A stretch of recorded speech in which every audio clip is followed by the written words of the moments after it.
Hello and welcome again to the Writer Review. This is Eric Corrupt Writer, and this week we're going to be taking a look back at the 1987 supernatural horror slasher film A Nightmare on Elm Street Part 3, Dream Warriors.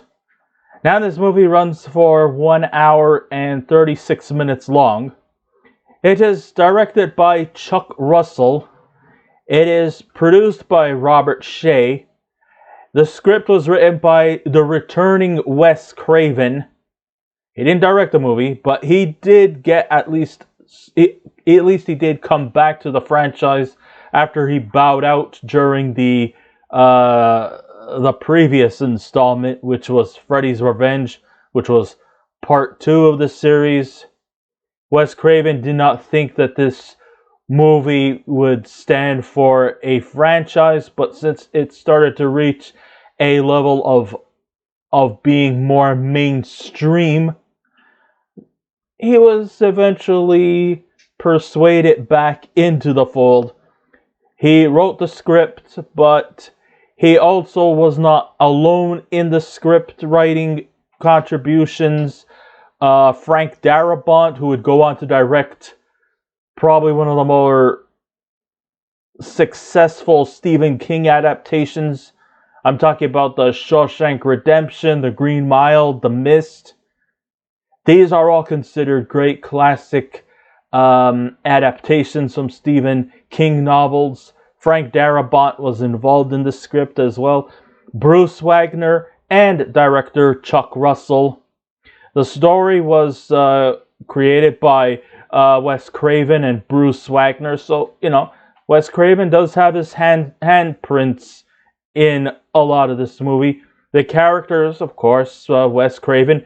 The score was composed by Angelo Badalamenti. The cinematography by Roy H. Wagner. And it was edited by Terry Stokes and Chuck Weiss. And the stars of the movie are, of course, Robert Englund as our iconic, infamous, evil dream stalker killer himself, Freddy Krueger, played by, of course, Robert Englund. Patricia Arquette, she's going to be in her debut as our leading protagonist, Kristen Parker. Heather Langenkamp from the first movie. Yep, she's back. Nancy Thompson is back, folks. Okay, we also have Craig Wasson as Dr. Neil Gordon, who is like one of the survivors in the movie. Oh, spoiler alert. John Saxon returns as, well, I guess he's no longer Lieutenant Donald Thompson. He's just Donald Thompson. He's been kind of pretty much demoted to a security guard. One time he was like a high-ranking police official. Now he's just a drunken security guard. Oh, he really climbed down the ladder. Talk about demotion city. Ken Sagoes as Roland Kincaid. We got Rodney Eastman as the mute kid Joey Crisell. We got Jennifer Rubin as, let's see, what was her character's name? Taryn White. Yes, that's right. She's the recovering drug addict. Bradley Gregg as Philip Anderson. I got a lot to say about this guy. He is the sleepwalking kid who also makes marionette puppets. Let's see, we got, rounding out the cast, we have Ira Heiden. He is the Jewish kid who's wheelchaired. His name is Will Stanton. He's the nerdy kid on the wheelchair. I believe he's a paraplegic. And he also is into Dungeons and Dragons, like all typical nerdy kids love. We also got Lawrence Fishburne, who is not Lawrence, but Larry. He plays Max, the, I guess, orderly. Let's see, we also got Penelope Sudrow as Jennifer Caulfield, the aspiring actress, who when she gets out of Weston Hills, she has aspirations of becoming a famous actress.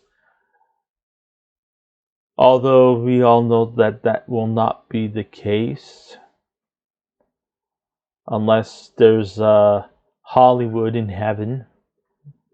I also got Prisilla Pointer as Dr. Elizabeth Sims. Clayton Landey as Lorenzo, the creepy orderly who tries to get Taryn to get high again. That guy was a real creepy bastard. We also got Brooke Bundy as Mrs. Parker, Kristen's mother. Nan Martin as the creepy nun, Sister Mary Helena, who we would eventually be revealed that Sister Mary Helena is actually, spoiler alert folks, Amanda Kruger. Let's see, we got Stacey Alden as Nurse Marcy. We got some cameo appearances from characters who are as themselves. I'm talking about the legendary talk show host Dick Cavatt. And, of course, the Hungarian princess herself, Zsa Gabor.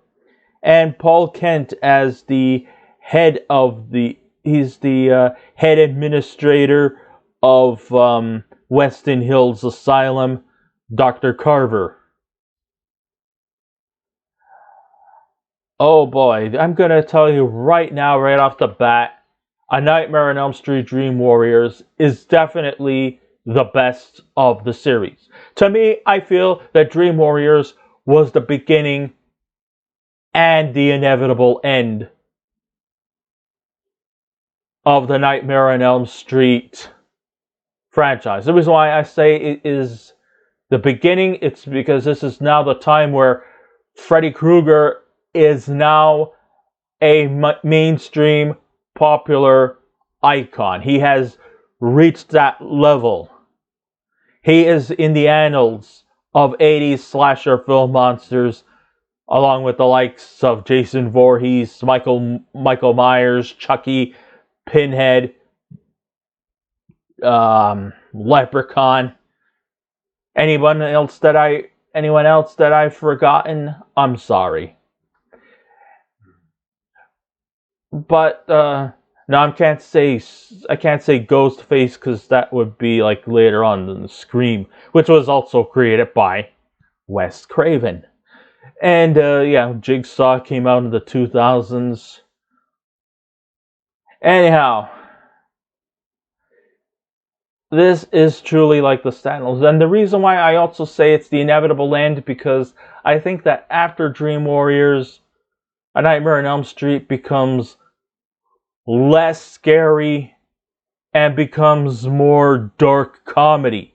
Sure, there's still slashes, sure there's still kills, and sure there's still a lot of cringe-inducing scenes. But it just takes a downward spiral from then on. Okay, people might probably like the following sequels, like Dream Master and Freddy's Dead and Wes Craven's New Nightmare. And some people might even gravitate to the original Nightmare on Elm Street, which I still think it's really good. And maybe some people who often like to dismiss Freddy's Revenge being awful, it wasn't as bad as everybody says they are. I'm not shitting on that one, like everyone else seemed to. It had its moments, but it just was like at a lower level in the ratings compared to the original Nightmare on Elm Street. So, from the opening scene in A Nightmare on Elm Street Part 3, Dream Warriors, I knew we were in for a real treat. This truly was the sequel that was really needed for this franchise, which exceeded the not so impressive second part, Freddy's Revenge. In fact, all the elements from Freddy's Revenge was completely expunged. I don't know what happened with Jesse in the end, even though I think Dr. Gordon said that some kid cut off his eyelids so that he could never blink again. And I don't know, I guess he just went insane after. I mean, who can blame him? If you actually seen a manifestation like Freddy Krueger, whether you survive the ordeal or not, you're never going to be the same. You are going to become either catatonic or become a shell of your former self, even if you do survive the ordeal. And it's no question. But there's never really been too much about what it was. Okay, I mean, the Freddy house is still an integral part in this movie, even though most of the events that take place is at an asylum for somewhat disturbed teenagers called Weston Hills. But one of the things about these inmates have in common is that they all see the same manifestation in their dreams. An evil dream-stalking entity named Freddy Krueger. But even though they see the same thing, at least one of the richest things about this movie is that they all have different, unique personalities. I mean, of all the Freddy movies, and maybe even in the slasher movie community itself, this is probably easily one of the most character-driven movies of all the slasher films. I'm really giving a lot of praise to a slasher movie. Okay, it's not going to win Oscars. It's not going to win any kind of big grandeur prize come award seasons like the Golden Globes or the Screen Actors Guild or the Oscars. No. And the best part is, nobody really gives a fuck about that. This is a horror film, folks. There is no Shakespeare or Hemingway. If you're expecting that, get the fuck out of here. So, in the opening scenes, we find a young teenager named Kristen Parker, played by Patricia Arquette in her acting debut, situated. She's in her room, and she's building a papier-mâché house.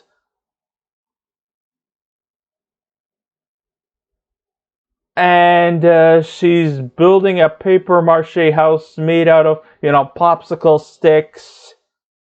And what is she doing it for? Is she doing it for some kind of art project?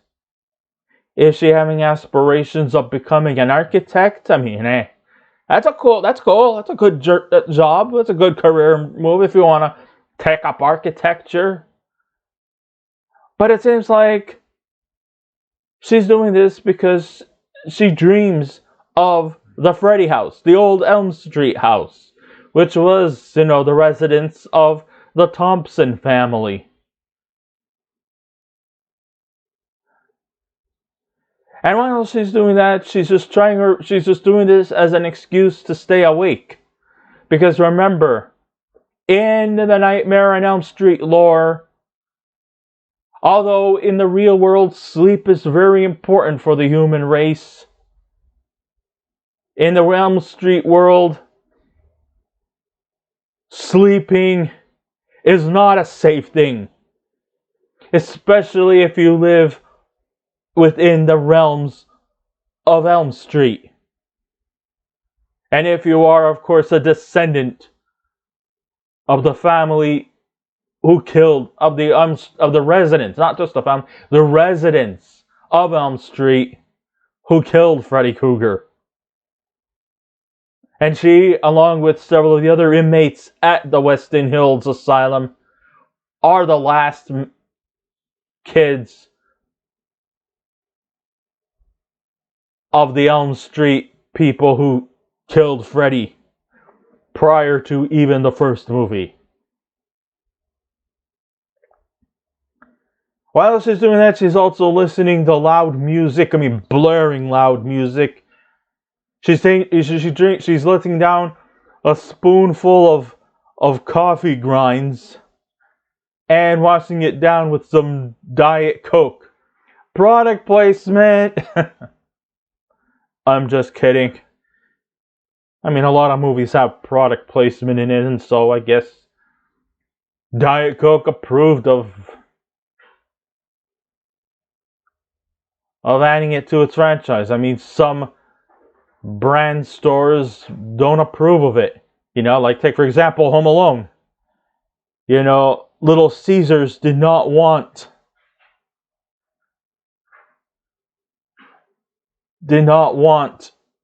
their product implemented into the Home Alone narrative. So instead of Little Caesars pizza, it was Little Nero. Fun fact. But here we clearly have Diet Pepsi into the story. Anyhow. So while she's consuming coffee grinds, Diet Coke, and listening to loud rock music, she's doing this just so that she could stay awake and not get attacked by the infamous dream stalker Freddy Krueger.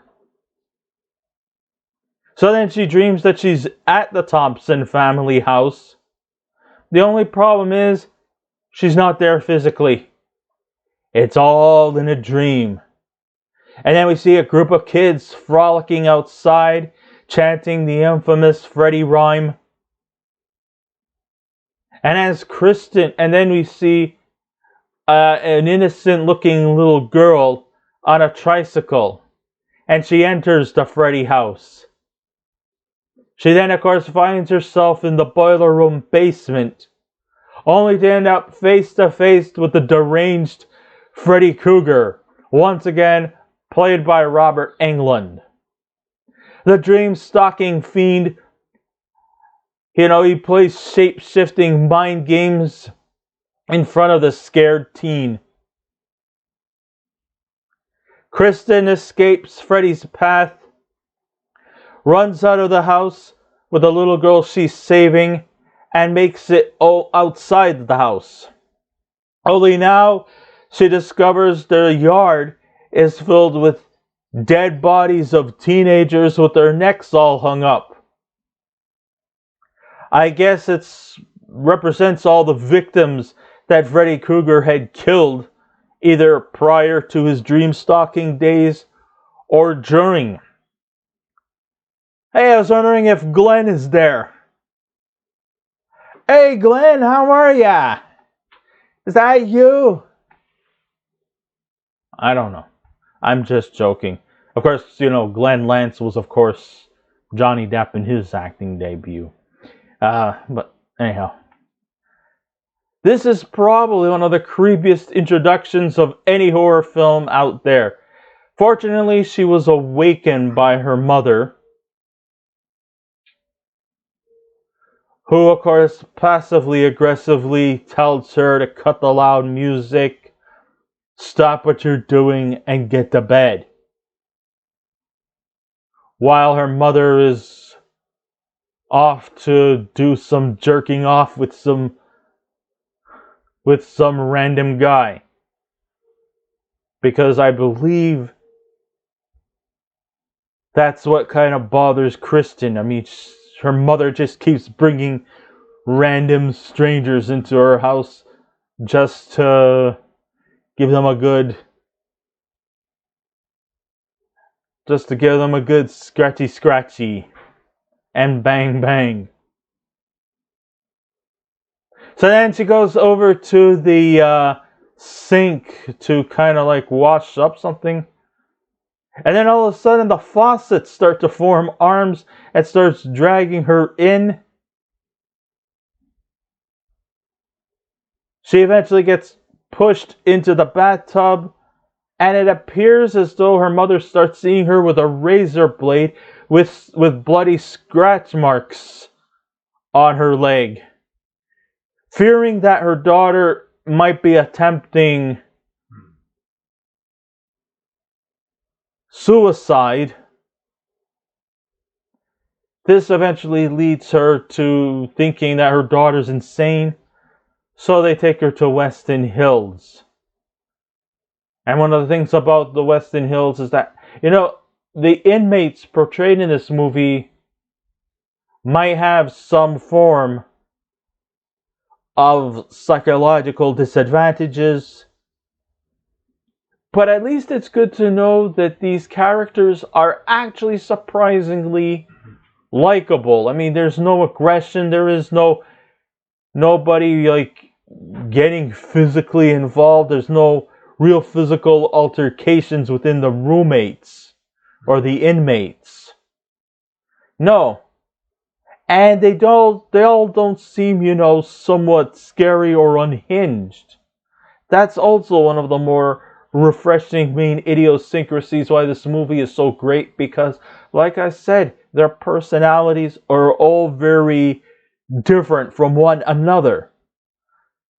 The diversity within their human psyche is very much different from one another. So this is one of the things I really do like about it. I mean, they all have their own personalities, and this is what I like. So when Kristen does finally come around to wake up from her dreadful nightmare, she's in the bathroom, standing near the mirror with razor blades in her hands, and her wrists were slit open. Her mother, played by Brooke Bundy, she fears she's contemplating suicide, but I think she actually ends up taking her to Weston Hills because I believe she's probably only just doing this because she's being disrupted by Kristen while she's doing a bang job with another guy. I mean, I think this is where Kristen's disturbing ways seem to come about. But okay, so she's there with all these other troubled teens in hopes that they could do something with these terrible dreams. But much to Kristen's shock, the other teens who are institutionalized have one thing in common. Even though they have different personalities, they got one thing in common.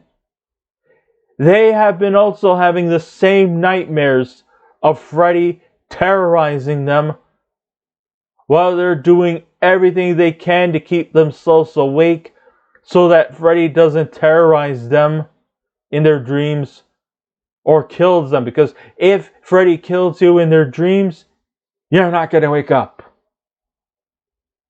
No. You have as much of a chance of waking up as a snowman surviving 5 minutes in a microwave.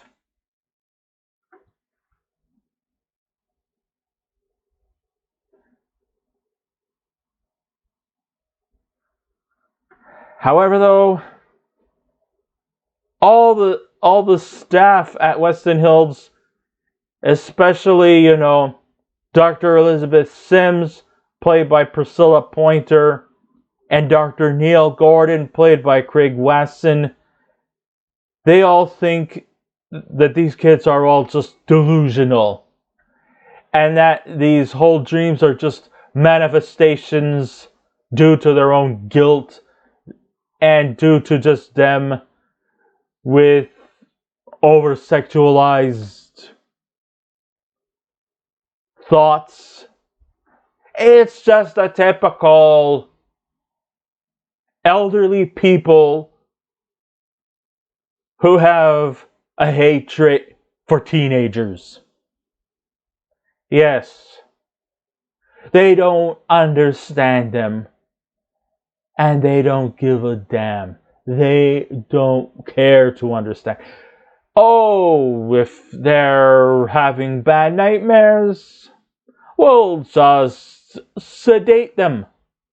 And if they step out of line, or if they go a little unhinged, we'll just take you to the quiet room. Or to my favorite destination, my ideal of a vacation. That's right. Confinement. Alone. Like a paradise. Solitary confinement. My utopia. Where I don't have to look at anyone. Because I have, openly admit, I do have misanthropy. But anyhow, enough about me. Anyhow, yeah, the quiet room. Which is where the places they go when kids tend to become a little unhinged. You know, Kincaid seems to have a welcome mat there. Because, you know, he's perhaps the most short-tempered member of the group. Anyhow, yeah.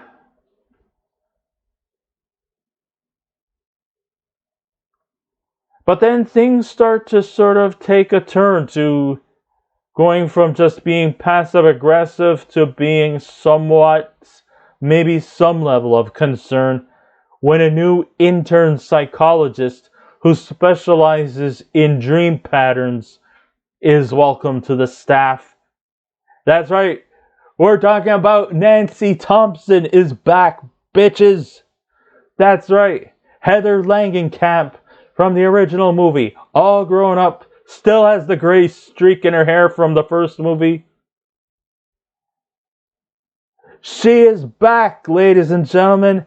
She enters the scene, and she knows very well what they are experiencing. She experienced this whole ordeal when she was a teenager in the original movie, which came out in 1984. I believe this movie is actually set about maybe 5-6 years after her horrific experience. So, you know, in the movie, she was portrayed as a 15-year-old. Now she's, I guess, in her early 20s. I can't call her Dr. Nancy Thompson, but it doesn't really matter. She's still Nancy to everyone. Anyhow, she knows exactly what these kids are going through, and she's going to help them out as much as she can.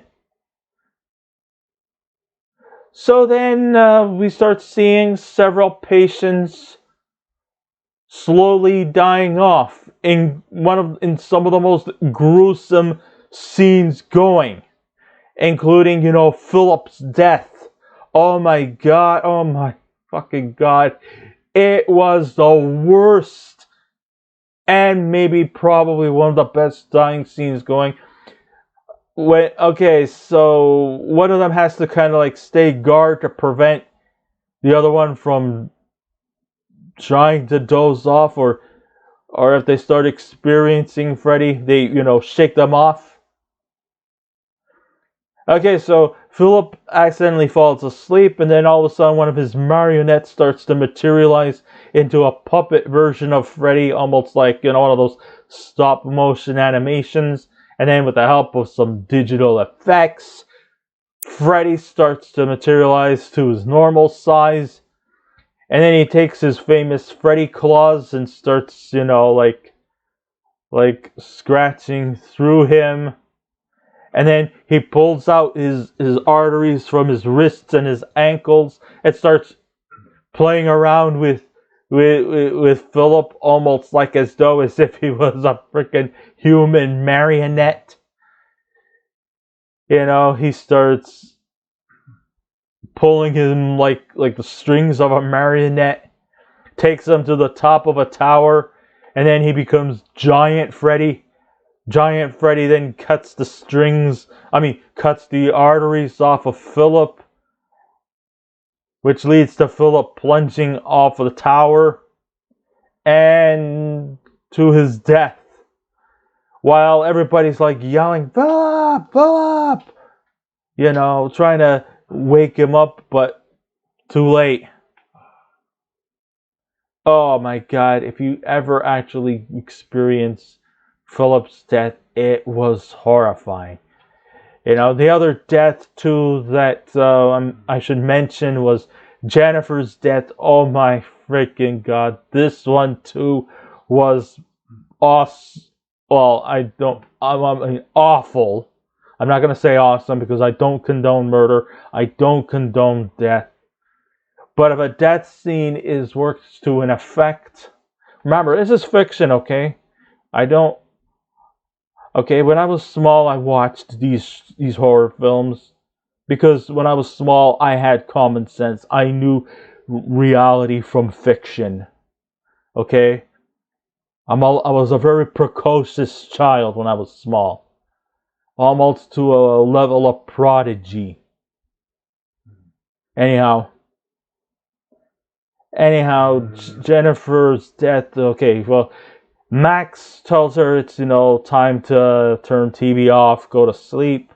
But Jennifer wants to stay up a little bit long because she wants to watch TV because she's got aspirations. She wants to be an actress.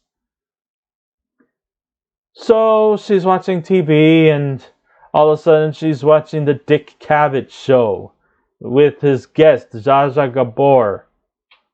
And Dick Cavatt starts asking a question like, random question to Zsa Zsa Gabor. Then Zsa Zsa Gabor in her Hungarian accent and all says, "Well, do you want to know what I think?" All of a sudden, Dick Cavatt starts speaking in Freddy's term like, "Nobody gives a fuck what you think." And then kills her. No, don't worry. In real life, Zsa Zsa Gabor didn't die in this movie. She's dead now, but Freddy didn't kill her. Old age and natural causes did. Yeah, that's her Freddy Krueger. Anyhow, then all of a sudden, the television starts having arms pulled out of her, almost like cables and wires all of a sudden, and starts hoisting Jennifer up. Then all of a sudden, Freddy's head starts to peek through the TV, and he's like, "This is your big break, Jennifer. Welcome to prime time, bitch," and smashes her face through the TV, killing her. Okay, so with Philip and Jennifer's death, this leads to the board of directors and head psychiatrist Dr. Sims telling Dr. Gordon that because of these whole group sessions have not worked out, they still believe that Philip and Jennifer's deaths were suicides, even though it's clearly not. But hey, psychiatrists in movies, they like to pretend that they got this superior complexity in their psyche when really they're actually a bunch of clueless muggles. Well, they eventually fired Dr. Gordon and Nancy. And this, of course, eventually leads them to take into deep consideration that their deaths are more than meets. I mean, how can you be so how is the common sense is that in there? I mean, that television where Jennifer was watching was obviously much taller than her. How could she just decide to just randomly get up from her chair and just take a nosedive through a television on account of a suicide? I mean, that television is way right up there. Nobody in their right fucking mind would do that.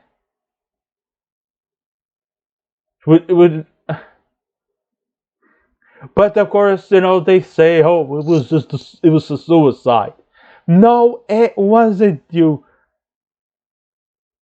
old battle axe.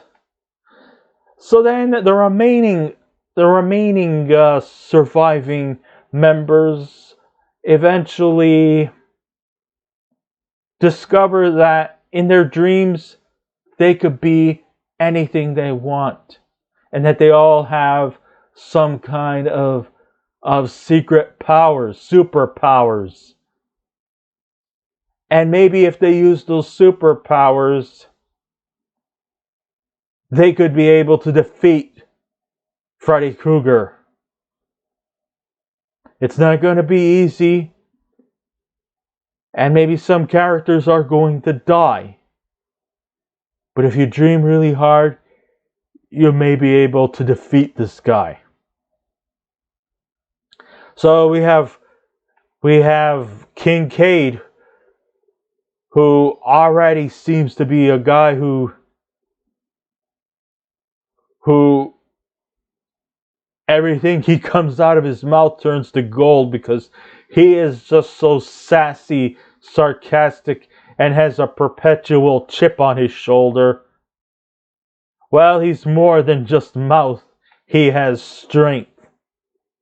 He can bend things. He's the strong man. And then you got Will. In Will's dream, he can walk. And he's the wizard master. Kristen, doesn't she already have a gift? I mean, she can actually lure people into her dreams. Remember the time she was almost like eaten alive by Freddy, who had materialized into a big giant snake and was ready to eat Kristen before Nancy was able to save him by poking him in the eye with something. And then he looks at Nancy and is like, "You." Anyhow, she can lure people into her dreams. And she can also do flippity flops.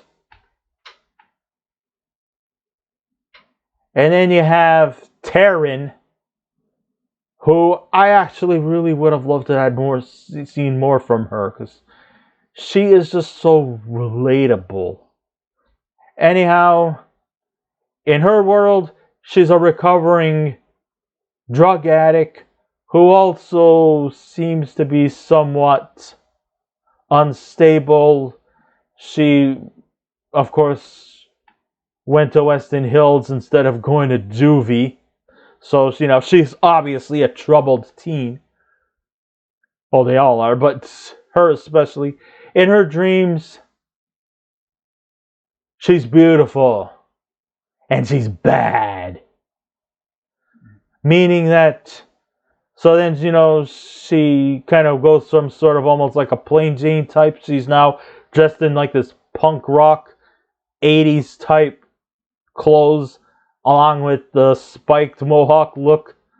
And she's also sporting switchblades too, so she can also duke it out with Freddy. And then you have Joey. He's the mute kid. What's his specialties? Oh yeah, in his world, he can talk and he can scream so loud it could shatter glass. And this came useful, especially in when the gang walks into sort of like a hall of mirrors, and once again Freddy is circle jerking around these kids. And then he lures them through the glass, and Joey, who looked like he was the weak, defenseless kid, ends up yelling, "No!" And then all of a sudden the glass shatters and breaks, and the others survive. Or at least for the moment.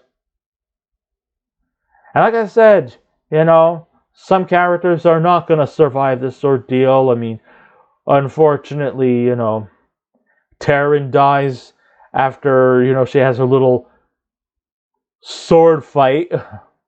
Oh, actually, it's a battle between her switchblades and his knife hand.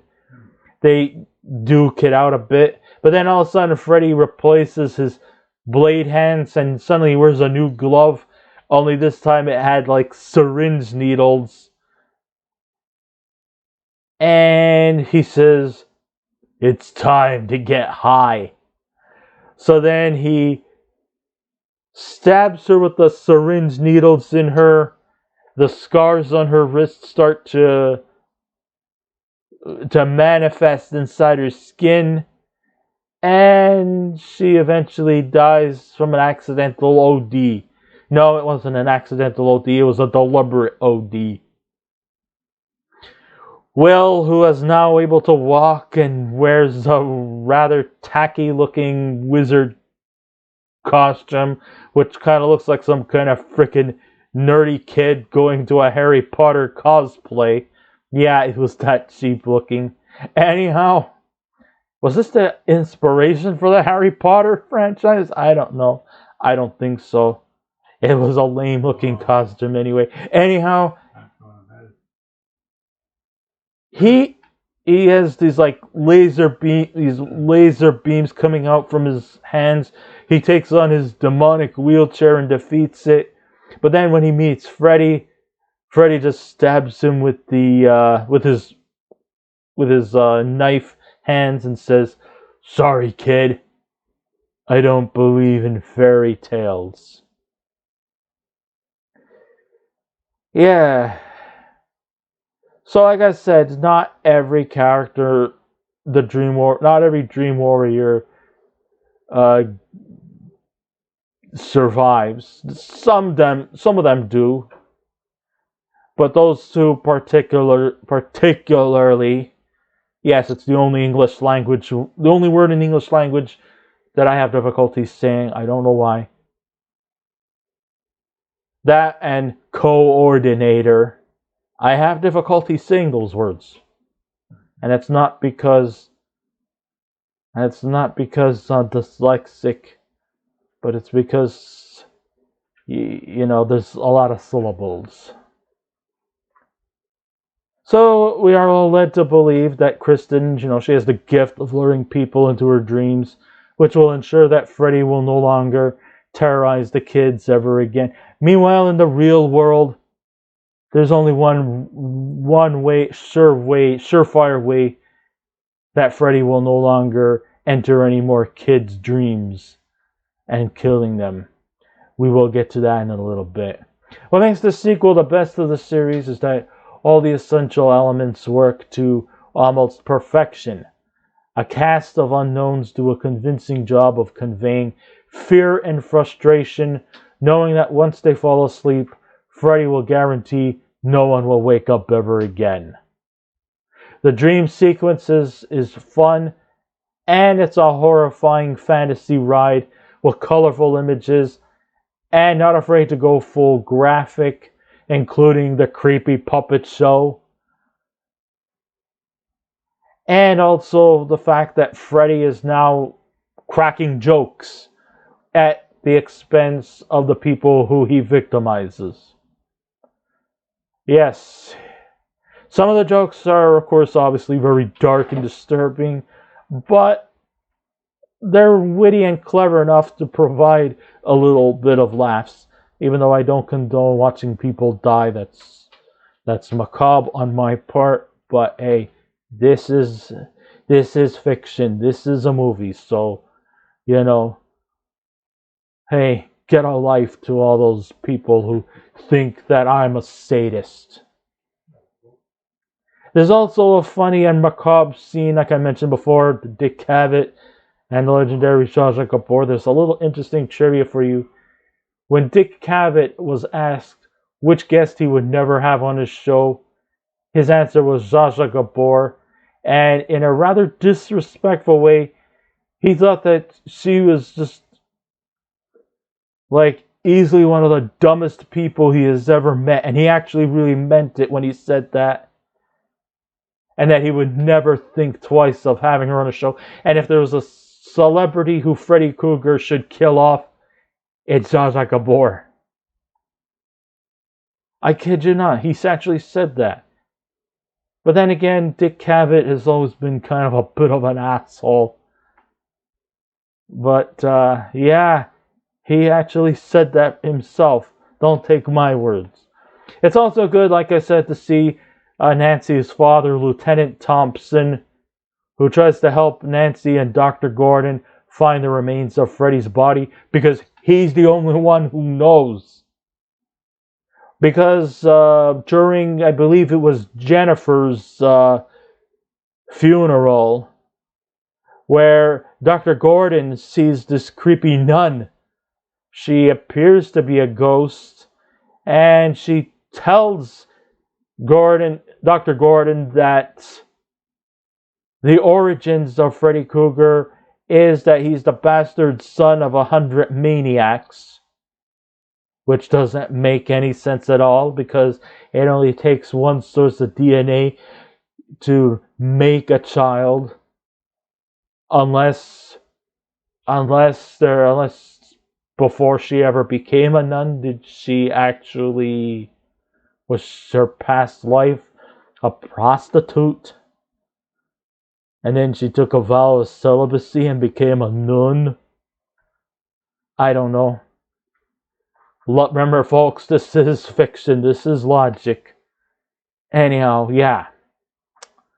And she says that the only way to stop Freddy is to give him a proper burial. Give him his last rites, and he will finally shut the fuck up. And won't go into anybody else's nightmares.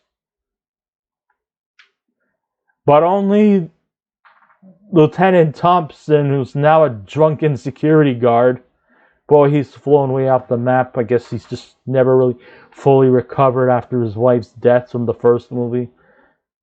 He's the only one who knows. He eventually, in his drunken stuporness, actually drives. Isn't he supposed to be the type of guy who would arrest drunk drivers? And here he is on the fucking road driving. Anyhow, they find Freddy's remains in one of the cars at a scrapyard. They place it down, and then all of a sudden Freddy starts to materialize into skeleton Freddy. He kills Lieutenant Thompson, and then he goes back to the dream world again to try to finish off the remaining kids, including Nancy. After Lieutenant Thompson's death, he materializes into a ghost and starts saying to Nancy, like, you know, I'm sorry about the way I've... Okay, just go on. Okay.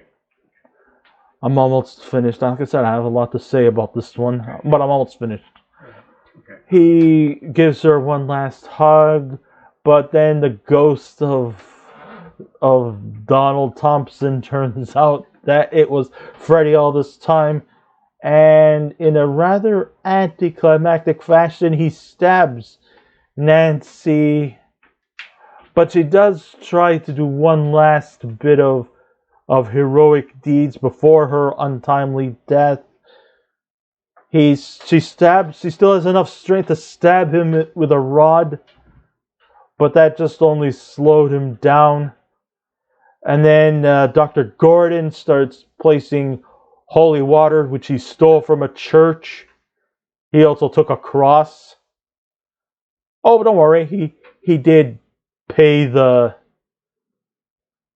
priest, so rest assured, he's not going to go to hell, folks. He paid the priest, and he dropped holy water and placed a cross and gave them his last rites. Then all of a sudden, a bunch of beaming lights start to materialize around Freddy. Freddy dies. And then unfortunately, our hero from the first movie, Nancy, unfortunately, also meets her death. So then we come to Nancy's funeral. And Dr. Gordon looks around. He starts looking at the graves, and then all of a sudden we discover that Sister Mary Helena is actually, her real name is, get this folks, Amanda Kruger. Born 1907, died 1968. So does that mean that she was 61 when she died? Okay. Like I said, the characters are definitely rich. It was great to see, some flames from the past return, including Heather Langenkamp as Nancy, John Saxon in a much more smaller role as Donald Thompson.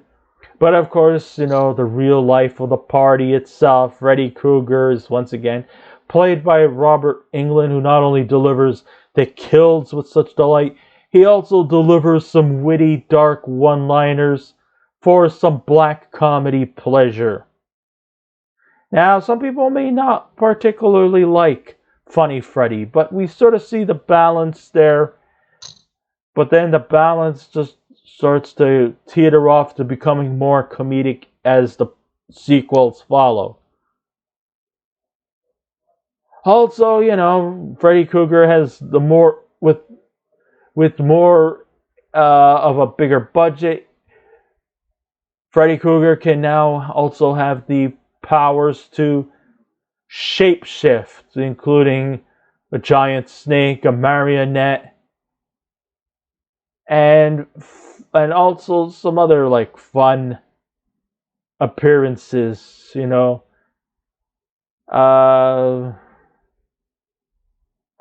can also be a master of disguise. Remember when Kristen comes back to her bedroom again from the opening scenes, only this time her mother seems more pleasant. And once again, she's bringing home another guy. And it appears as if only this time it's Freddy again. And he's got a decapitated head of her mother, and he's hoisting it sort of in almost similar to from when you remember the time when comedian Kathy Griffin hoisted up a severed head of former President Donald Trump. Freddy Krueger kind of had that kind of image. It kind of reminded me of that. But yeah, Freddy Krueger is the master of disguise, and he can shapeshift. It just makes him even more of an unstoppable force. So this movie really stood out as the best of the sequels, and the second best movie in the franchise, just after the original. This movie was the trailblazer to other slasher films to follow. But, as always, as they say, what might be emulated cannot always necessarily be duplicated. I know I said a lot here in this YouTube special, but A Nightmare on Elm Street, I had a lot to say about this movie. And I highly recommend people to see this movie if you didn't already. So with all that said and done, I know this was a long one. But I'm going to stop it right now. So if I was to give this movie a scale out of 10, I would give A Nightmare on Elm Street Part 3 a 9 out of 10. So this ends my writer review. Thank you all for listening in. And if you wish to subscribe to my YouTube channel, please feel free to do so. If you wish to leave a comment, go right ahead. But just remember the 3 simple rules. Be kind, be courteous, and please refrain from any rude comments. And I will be back again with another movie review. So until next time, this is Eric Writer saying, sleep tight, my friends, and I'll see you around. Goodbye.